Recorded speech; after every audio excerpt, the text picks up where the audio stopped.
और मेरे हस्बैंड जो कि जेल में थे और न मैं कहीं पर भी कमाने नहीं जाती थी और 3 बच्चों का पालन पोषण कर रही थी मैं, और मैंने 150 रुपये दे दिए थे, लेकिन सिर्फ और सिर्फ 10 रुपये के लिए उसने छोटे बच्चे को वापस भेजा और मेरे को आकर बोला कि 10 रुपये कम है। मेरे प्यारे दोस्तों, ये परिवार होता है क्या? मेरे प्यारे साथियों, मुझे बताइए, क्या ऐसा परिवार होता है? इसको परिवार कहते हैं मेरे प्यारे भाइयों और बहनों, के दुख दर्द में भी कोई किसी की नहीं समझ सकता है या किसी की भावनाओं को नहीं समझ सकता है। या जय गुरुदेव मेरे प्यारे साथियों, मैं इंदिरा रावत राजस्थान अजमेर से। कहो कैसे हो? ईश्वर की दया से अच्छे ही होंगे। तो प्यारे साथियों, आज मैं आपके पास में अपने दिल की एक बात शेयर करने आई हूँ। तो मेरे प्यारे साथियों, जब से YouTube चैनल पे आ गई हूँ, अब किसी का डर नहीं है। क्योंकि इतना तरसे कि प्यास ही नहीं रही और इतने आंसू बरसे कि कोई आस ही ना रही। तो मेरे प्यारे साथियों, बस एक ही चीज़ है कि दिल के अंदर कोई कसक है तो शेयर करना चाहिए, क्योंकि किसी भी चीज़ को खोने का अब कोई डर नहीं है। क्योंकि कोई चीज़ प्राप्त सोची थी तो प्राप्त हुई नहीं, तो अब खोने का कोई डर नहीं है और पाने का भी कोई इच्छा नहीं है। तो मेरे प्यारे साथियों, बात उस टाइम की है जब मेरे हस्बैंड, आपको मैंने अपनी वीडियो में बताया था कि मेरे हस्बैंड किसी कारण से, किसी परेशानियों से, गलतफहमियों से मतलब जेल में चले गए थे। उस टाइम मेरे पास में कुछ भी नहीं था, क्योंकि एक एक रुपया जो हमने इकट्ठा किया था वो मालिक की दया ऐसी हुई या फिर ऐसी मेहर या कुछ ऐसा अच्छा करना ही चाहते होंगे, तो ऐसा हुआ कि कुछ भी पैसा नहीं था। एक एक पैसा इकट्ठा करके उसी दिन उनको दे दिया था। उन्होंने अपने दोस्त को किसी कंपनी में लगाने के लिए दे दिया था। मेरे पास में 1 रुपया भी नहीं था।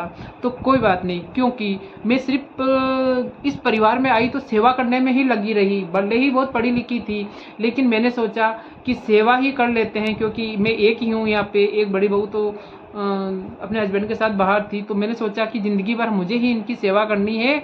तो मैंने अपने करियर के बारे में इतना ज़्यादा दिमाग नहीं लगाया, तो फिर इतना ज़्यादा वो नहीं कर सकी, तो सिर्फ सेवा में ही लगी रही। लेकिन हस्बैंड सही तरीके से काम नहीं कर पाए, तो परेशानियाँ बढ़ती चली गई। तो कोई नहीं, जब मेरे हस्बैंड चले गए और मेरे पास कुछ भी नहीं था, तो उस टाइम मेरे प्यारे भाइयों और बहनों, मेरा बेटा था 1 डेढ़ साल का।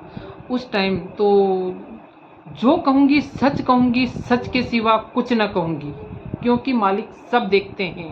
और मैं तो एक ऐसे गुरु की शरण में आ गई हूँ, लेकिन मुझे किसी से डर नहीं लगता है। सच्चाई बोलने में मैं नहीं डरती हूँ मेरे प्यारे दोस्तों। अगर मेरे दिल के अंदर कुछ है और मैं शेयर करना चाहूँगी तो ज़रूर करूँगी मेरे प्यारे दोस्तों। गलत नहीं बोलूँगी, ये मेरा वादा है कि मैं गलत नहीं बोलूँगी।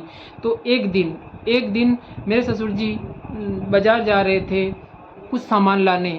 तो बाज़ार से इकट्ठा सामान लाते हैं, तो उन्होंने छोटा सा बच्चा, क्योंकि 2 बच्चियाँ तो मेरी स्कूल गई हुई थी और 1 डेढ़ साल का लड़का जो कि बाहर खेल रहा था, तो उसको बोला कि मम्मी से बोलो अगर कोई सामान मंगाने हैं तो हमें पैसे दे दो, तो मैं इकट्ठा सामान लेके आ जाता हूँ। मेरे पास कोई सामान इकट्ठा नहीं लाती थी, क्योंकि मेरी ऐसी सिचुएशन थी कि जैसी चीज़ चाहिए थी उसी प्रकार में चीज़ लाके काम चलाती थी।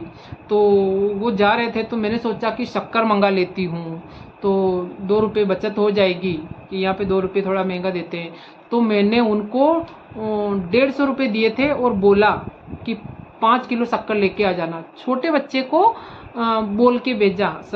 तो बच्चा ज़्यादा बोल नहीं पाता था वो, तो उसने मतलब मैंने ऐसे आवाज़ में बोला, शायद उन्होंने सुन भी लिया होगा या फिर बच्चे ने भी ऐसे बोला होगा। 150 रुपये दिए और 5 किलो शक्कर की बोला, तो उन्होंने तुरंत हिसाब लगा लिया कि इसके अंदर 5 किलो शक्कर में 10 रुपये कम है।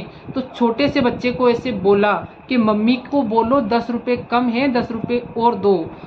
ये बात मैंने सुनी मेरे प्यारे भाइयों और बहनों। वो ससुर जी थे और मैं उनकी बहू थी और उनका बेटा था, जिसने आज तक कभी मेरे हाथ में 10 रुपये नहीं रखे थे। और मैं इस परिवार की सेवा में ही लगी रहती थी और अपने कैरियर को इन परिवार की सेवा में दांव पे लगा दिया था।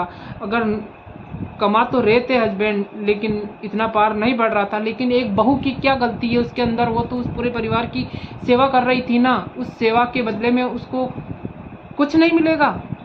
कोई नहीं मेरे प्यारे दोस्तों, बच्चा मेरे को आके ऐसे बोला कि मम्मी 10 रुपया, क्योंकि वो बोलना नहीं जानता था ढंग से, तो उसने मेरे को ऐसे बोला, एक छोटे से बच्चे को ऐसे बोला कि 10 रुपये कम है। मेरे प्यारे दोस्तों कोई बात नहीं, उन्होंने बोला तो मैं तो आप लोगों से ऐसा कहना चाहती हूँ कि वो या तो 10 रुपये की कम शक्कर ले आते, या फिर आने के बाद में भी बोल सकते थे, या कुछ भी बोल सकते। सर्विस वाले हैं, मेरे ससुर जी रेलवे में सर्विस करते हैं, और मैं कम से कम 10-15 सालों तक उनकी सेवा में लगी रही, और उन्हीं इसी परिवार के अंदर मेरी जो जवानी थी, या मेरे अंदर जो कुछ कर गुजरने की जो एनर्जी थी, वो इन्हीं सालों के अंदर ख़त्म हो गई।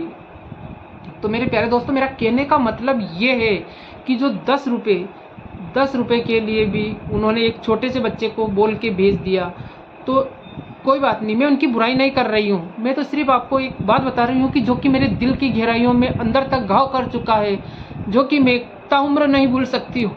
मेरे प्यारे दोस्तों, जब उसने ऐसे बोला तो मैंने व्यवस्था करके 10 रुपये तो उनके पास में भिजवा दिए, लेकिन उनके जो ये शब्द थे जीवन भर के लिए मेरे दिल पर अमिट छाप छोड़ गए हैं। मेरे प्यारे दोस्तों, 10 रुपये के लिए उन्होंने एक छोटे बच्चे को केक भेज दिया, और मेरे हस्बैंड जो कि जेल में थे, और न मैं कहीं पर भी कमाने नहीं जाती थी, और 3 बच्चों का पालन पोषण कर रही थी मैं, और मैंने 150 रुपये दे दिए थे, लेकिन सिर्फ और सिर्फ 10 रुपये के लिए उसने छोटे बच्चे को वापस भेजा, और मेरे को आकर बोला कि 10 रुपये कम है। मेरे प्यारे दोस्तों, ये परिवार होता है क्या? मेरे प्यारे साथियों, मुझे बताइए, क्या ऐसा परिवार होता है?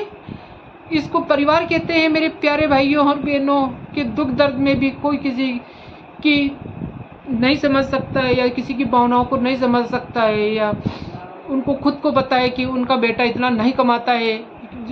उनको हर एक बात का पता है कि उनके बेटे के पास में कुछ भी नहीं था, उन्होंने कुछ भी इकट्ठा नहीं कर रखा था, लेकिन फिर भी जाने क्या गलतफहमियां थी, मैं पैसे कहाँ से लेके आती। मेरे प्यारे भाइयों और बहनों, आप मुझे बताइए, इसको परिवार कहते हैं क्या? मैं तो सिर्फ यही कहती हूँ, आप इस चीज़ का मुझे जवाब दीजिए। अगर आप वास्तव में अगर दिल से मेरी इस वीडियो को सुना है, और अगर आप दिल से मेरी इस वीडियो को सुन रहे हैं, तो मुझे इतना बताइए कि इसको परिवार कहते हैं क्या? फिर बाद में यही लोग उम्मीद करते हैं कि हमारी बढ़ चढ़कर सेवा की जाए, क्योंकि एक पौधा होता है जो बचपन से ही उसको पानी पिलाते हैं और जो भी करते हैं, बड़ा होगा तभी वो छाया देता है। तो इसी प्रकार तो मैं आपसे ये चाहती हूँ कि आप मुझे इस चीज़ का ज़रूर जवाब दीजिए। मेरे प्यारे भाइयों और बहनों, आपके साथ मैंने ये मेरी बातें शेयर करी है, मेरे दिल का बोझ हल्का हुआ है। मैं कभी भी झूठ नहीं बोलती हूँ, कभी भी गलत नहीं कहूँगी, लेकिन मुझे सच बोलने से कोई नहीं रोक सकता है मेरे प्यारे भाइयों और बहनों, क्योंकि मैंने सारी उम्मीदें, सारी आशाएं ख़त्म कर दी है। मुझे ना कोई पाने की इच्छा है, ना कोई खोने का गम है। जय गुरुदेव।